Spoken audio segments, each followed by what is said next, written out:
Yang paling mahal tuh ada namanya Jimi Hendrix Experience Electric Ladyland. Itu ada di toko saya dengan harga kita memang harus menguasai kontennya, lagunya. Kita harus tahu semua lagu itu, menghafalkan semua detail itu untuk sekitar 11 bulan kemudian dia meninggal. Rockers, welcome back to Game HR Bali Podcast with me Maria. Entera, kali ini kita kedatangan bintang tamu. Yes, kita akan membahas sesuatu yang sangat spesial, hobi spesifik, ya kan? Betul, biasanya di kalangan orang menengah ke atas kali ya. Iya, dan gak semua orang tuh bisa. juga. Iya. Boleh kita sambut dulu ada Andika. Dia adalah seorang DJ, entrepreneur, dan juga kepala pionir atau penggagas dari owner dari Westside Music Record Store. Hello, good morning everyone. Good morning. Good morning or good night, whatever time you're watching. Wherever you go, it's a good morning hard rocker show. Halo Pak Andika. Jangan Pak dong. Oh ya bro ya. Andika aja. Iya, Andika sebenarnya mau nanya nih, karena kan mungkin sebagian orang belum familiar sama yang namanya vinyl. Yeah. Sebenarnya apa sih yang membedakan antara vinyl, kaset, CD ataupun ya yang zaman sekarang elektronik lah gitu? Streaming maksudnya ya? Iya. Basically sih kalau dari vinyl sendiri sih memang satu format aja sih ya. It's a choice aja ya. It's a choice kayak sama kayak kita mau es krim vanilla, strawberry or chocolate gitu ya. It's a choice aja. Dari vinyl sendiri sih memang sound quality-nya memang lebih paling tinggi sih dibilangnya di antara semua format. Dan kelebihannya juga sih ada ada cover, ada lirik, ada informasi-informasi lain yang bisa kita pegang. Jadi kayak ada it's like a book and music all in one gitu. Dan kadang-kadang kalau kita koleksi vinyl tuh emang ada kelebihannya aja sih, kayak contohnya ada beberapa yang kayak memberikan bonus pack di dalamnya, additional photos, additional information. Jadi is Lagunya satu paket jadinya. Ketimbang kalau misalnya kayak kita denger di streaming kan hanya Lagunya secara aja lagunya sama lirik doang kan. Tapi that's it gitu ya. Kalau dengan vinyl tuh emang ada kelebihan dari sound quality-nya sama sesuatu yang bisa kita pegang, kita lihat, kita cermati gitu. Ini lebih. berlaku vinyl zaman dulu maupun yang diproduksi zaman sekarang. Zaman sekarang malah makin gila lagi sih sebenarnya gitu. Karena bisa dikasih poster dalamnya. Jadi ada bonus pack ya kayak poster atau kadang apa lagi ya. Kayak kemarin Taylor Swift dia bikin bahkan sampai satu album yang sama dengan varian yang berbeda-beda gitu. Ada yang varian warna coklat, pink, hijau dan lain-lain. Jadi orang menjadi sesuatu menarik aja untuk dikoleksi. Gitu. Iya, benar.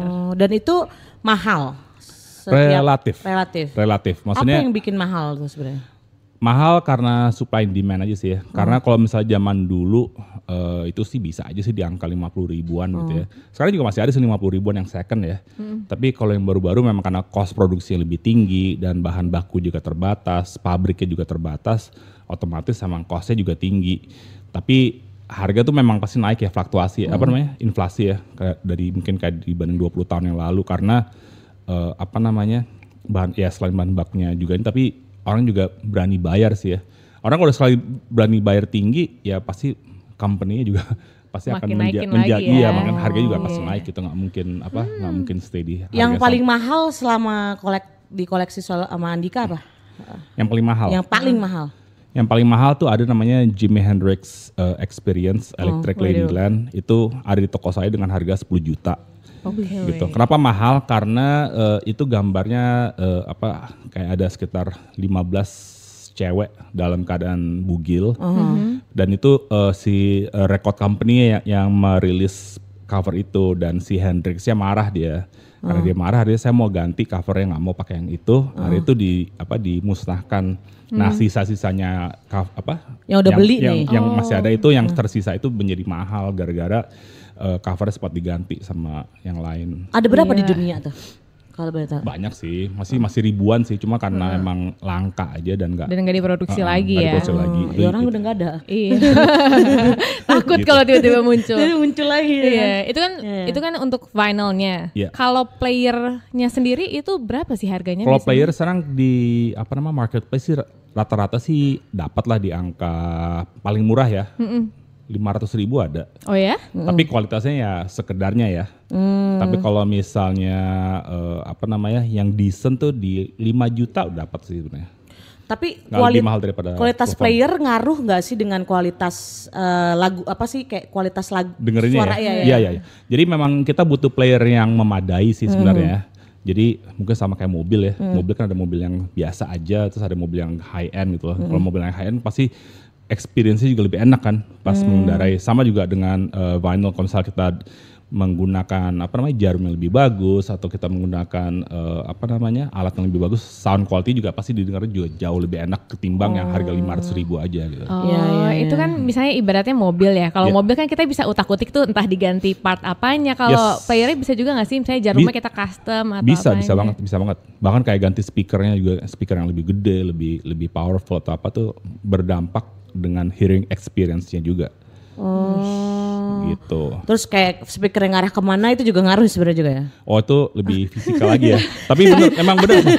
Itu emang ada fisikanya sih. Jadi ada beberapa kayak kolektor yang saya kenal, ada juga di Bali dan dia emang punya satu ruangan khusus yang untuk hanya music room dia gitu loh. Dan itu dia menata speakernya sedemikian rupa, terus dikasih soundproofing sedemikian rupa, sampai akhirnya kalau kayak kita dengar misalnya kayak kita taruh sekedarnya aja dibanding sama masuk ruangan dia. Beda. Itu beda banget dan itu juga karena kita bisa mendengarkan sesuatu ternyata ada suara trompet di backgroundnya ya yang kita nggak bisa dengar kalau di speaker biasa. Jadi sesuatu yang different gitu. Nah untuk player itu kan sebenarnya kalau zaman sekarang kan elektronik kan gampang rusak ya. Ya. Nah kalau benerinnya tuh paling gampang rusak apa sih dari playernya? Sekarang bagusnya kan udah banyak yang produksi baru nih. Jadi ya, orang biasanya sih dua sih, kalau yang suka vintage mereka akan nyari di tempat yang maksudnya second hand gitu ya. Tapi kalau yang baru-baru sekarang sih overall sih nggak terlalu rewel ya.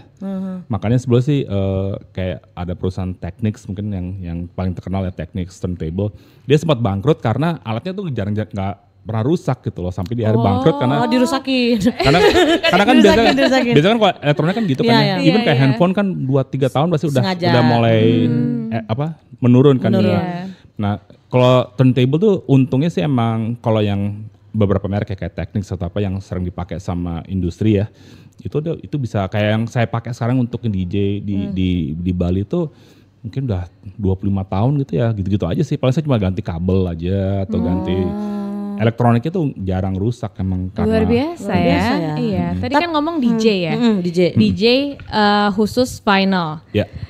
Ini tadi kita ngomong harganya aja udah lebih mahal. Alatnya lebih ribet. Itu gimana sih teknisnya dibandingin sama DJ yang biasa ibaratnya kayak gitu?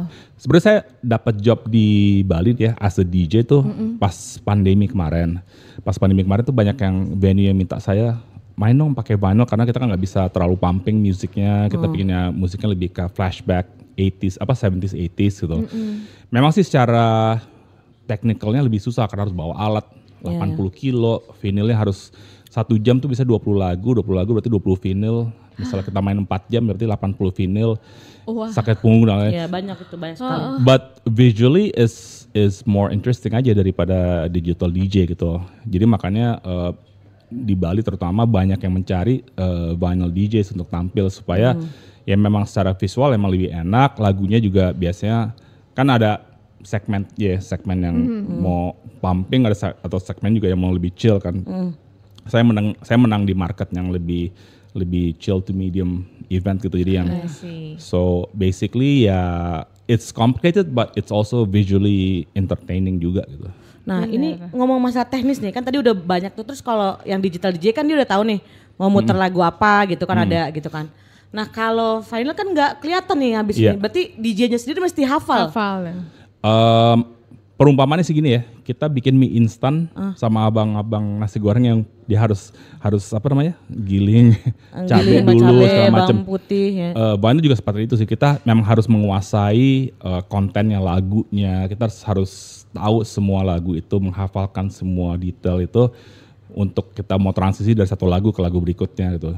Wow. Jadi kayak kita meracik makanan itu. Memang sih kalau di digital memang ada sound wave-nya kelihatan. Tinggal sisa 2 menit lagi atau gitu. Kalau di vinyl nggak bisa, kita emang harus benar-benar it's a skill sih sebenarnya. It's not an easy skill ya, tapi bukan berarti impossible ya.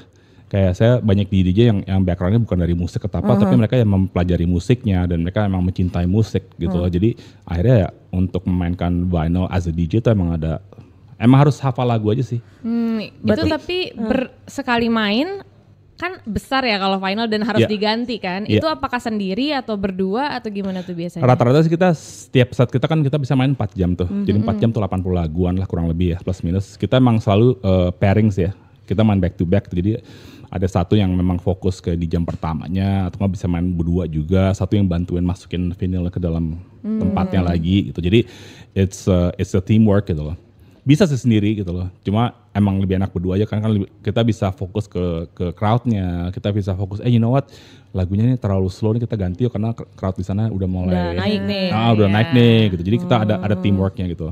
Nah terus Seru berarti banget kalau ya. misalnya kan berarti kan ini kan nggak ada kayak misalnya lagu ini nih, album ini nih. Kan nggak ada kayak urutannya lagu apa. Dia mau muterin yang lagu ini. Berarti emang si DJ-nya udah tahu. Harus mau muterin. harus mengkurasi dulu. Oh.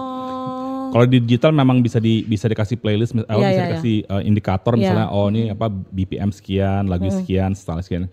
Kalau kita sebagai band DJ kita memang harus benar-benar menguasai. Jadi misalnya kayak let's say this week I'm playing soul, funk, and disco gitu ya. Saya harus benar-benar kurasi kayak jam pertama saya main apa, jam kedua saya main apa, jam ketiga apa. Nanti in between saya bisa improvisasi lagi. Tapi kalau misalnya ya misal kayak hip hop set gitu ya, saya kan harus juga atur BPM juga. Itu sebelumnya kita harus latihan dulu di rumah segala macam. It takes a lot of work, but the result is always amazing gitu. Jadi Waduh, dan hari ini kayaknya ada DJ juga ya? Yang datang ada. Boleh kita invite nongol ke kamera kali ya? Ada dong. Ini seorang alumni juga nih. Halo. Di tengah. Tengah. Atau bergeser. Iya. Permisi dulu. Dan diinjak. Berarti ini adalah sebuah komunitas juga ya? Para DJ Sebuah final kolektif ya. gitu. Ya kita kalau saya sih basically saya mulai kan emang dari sendiri dulu. And then the gigs nambah saya nggak bisa membelah diri saya gitu. Akhirnya saya pikir yaudah daripada saya nggak bisa tampil terus-terusan sendirian, capek juga kan. Saya mendirikan sebuah kolektif. Sebuah kolektif di mana awalnya sih cuma untuk fun aja sih. Jadi untuk kita main tampil di art exhibition atau mungkin di kafenya teman atau apa. Tapi akhirnya it's growing. Akhirnya menjadi profesional karena the major venues beach club segala macam mulai ngundang kita. Ya udah akhirnya saya memberikan kesempatan ke teman-teman yang nggak punya vinyl tapi suka musik untuk join gitu. Karena kalau misalnya saya cari DJ yang udah punya vinyl segala macam susah kan gitu loh. Iya. Jadi saya membuka library saya mengajarkan for free. Mereka betah, saya lihat mereka juga chemistry-nya bagus sama saya. Ya udah, oke, udah selesai belajar. Ke depannya gimana? Mau lanjut tampil atau seperti apa? Nah, mungkin dia bisa jelasin gimana ceritanya. Kenapa Bapak bisa jadi DJ nih? Pertanyaan saya itu aja. Langsung set. Iya nggak apa-apa loh. Ya nggak tertarik aja, vinyl tuh kayak seru gitu. Ternyata seru nggak? Kan kayaknya. Ya akhirnya terjun seru banget. Oh berarti awalnya sama sekali nggak pernah Nggak pernah bahkan. nge-DJ final Bahkan gitu? vinyl aku baru pegang dari Westside. Oh ya? Iya. Wow. Terus Gimana sih- bisa nyasar ke situ? Aku lihat dari Instagram. Aku lihat vinyl kok kayak seru, hitam piringan gitu terus dimainin untuk nge-DJ. Akhirnya aku DM langsung. Boleh nggak nih aku belajar? Silakan. Gitu. Kebanyakan tim saya gitu sih. Jadi basically mereka bukan DJ. Mungkin yang DJ cuma 2% aja, tapi sisanya tuh emang kayak sahabat saya ini yang sifatnya kayak cuma say hi, terus kayak mau dong liatin ininya, koleksinya, mau dong belajar gitu. Dan saya emang selalu ngasih for free ya. Jadi anybody who wants to learn silakan gitu. Karena saya emang my mission is to ngebuka the vinyl community supaya lebih hidup lagi gitu. Dan akhirnya dia udah reach out ke saya, dia belajar, terus setelah belajar saya tanya mau lanjut nggak untuk mau coba nge-gigs nggak gitu loh. Oh, ini pinter deh, bisnis pinter. Karena kan makin besar community vinyl, habis itu kan Makin beli besar nih juga gua. marketnya, Iya, gue beli bener. kan koleksi-koleksi Iya. lagunya ini Om, gini. Laku nih bisnisnya, jago. Di mana bisa beli ginian nih Om? Gini. So di Bali tuh ada sekitar 15 record store, Uish. termasuk toko saya.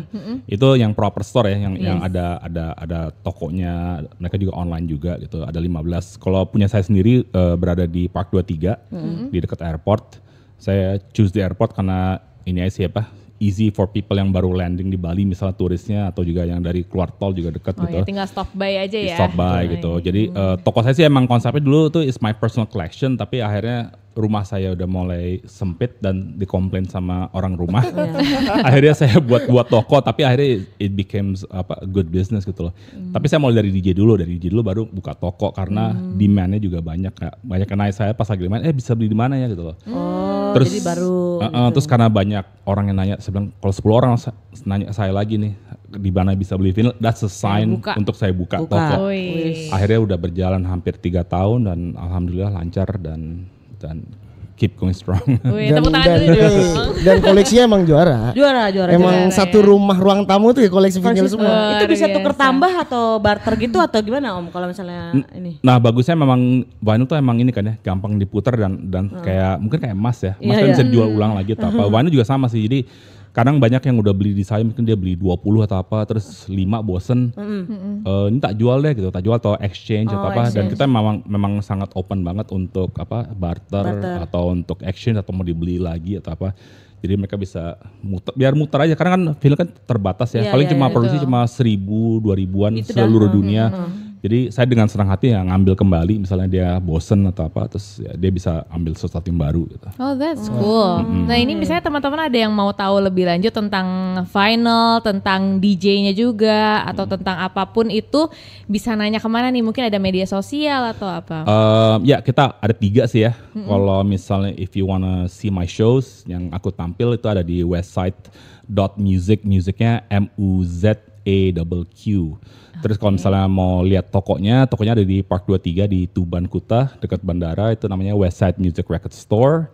Terus untuk melihat ini superstar kita, superstar kita namanya ada Westside Vinyl DJs.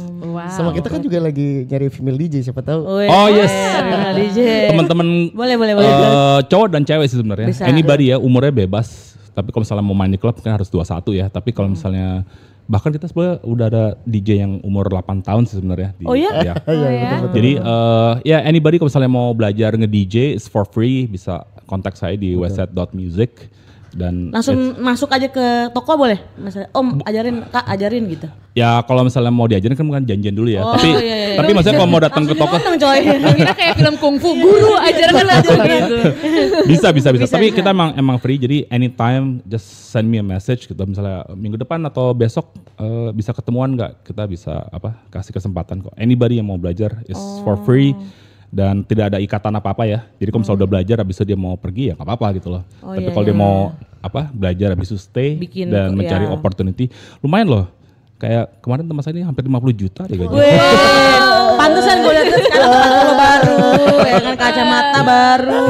Kacamata udah nggak bisa yang bening. Iya, nggak bisa. Harus ada senja. Sesuai dengan musik yang dimainkan, ya kan. Tapi it's good opportunity ya, maksudnya kayak ya sama ya kayak dulu saya juga pernah kerja di radio. It's always fun lah kerja di industri yang misalnya kita doyan musik ya.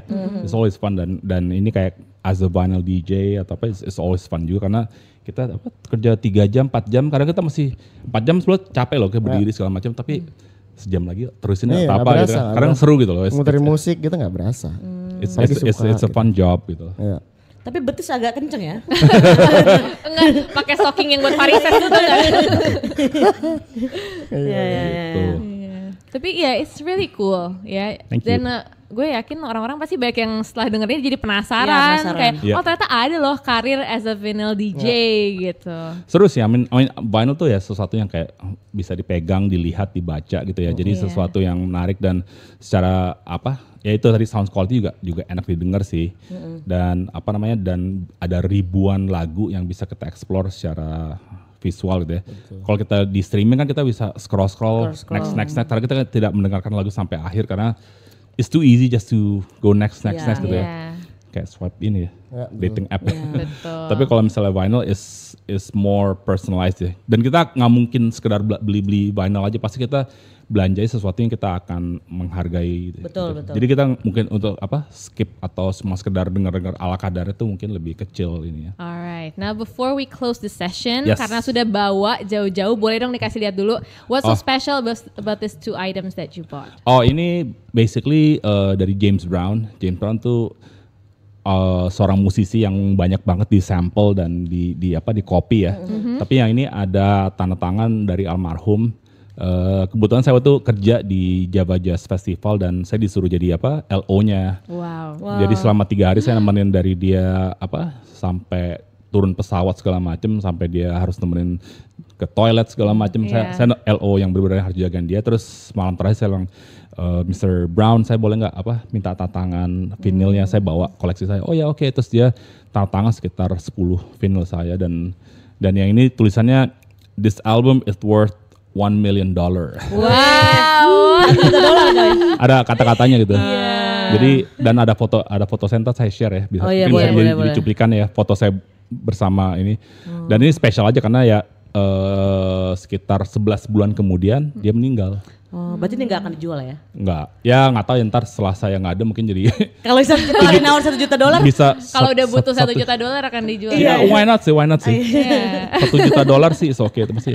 Tapi ya ini spesial aja karena emang it's di tantangan dan nggak lama kemudian dia meninggal dan saya bisa spend time sama dia, jadi ada sesuatu yang berkesan di hidup saya dan yang satu lagi sih mungkin yang di Bali mungkin baru nonton kemarin di Seminyak kayak dia baru datang. Dia masih di Bali loh sekarang. Masih. Oh ya. Kan soalnya panjang tuh session. Panjang, Iya. So this is Erykah Badu and salah satu albumnya sebenarnya nggak terlalu ngetop ya di antara album lain, tapi it's a nice one and kalau misalnya belum punya you should get this one karena it's a nice album. Yeah, lagu-lagunya juga asik gitu. And you can find it at Park 23 ya. Ada semuanya.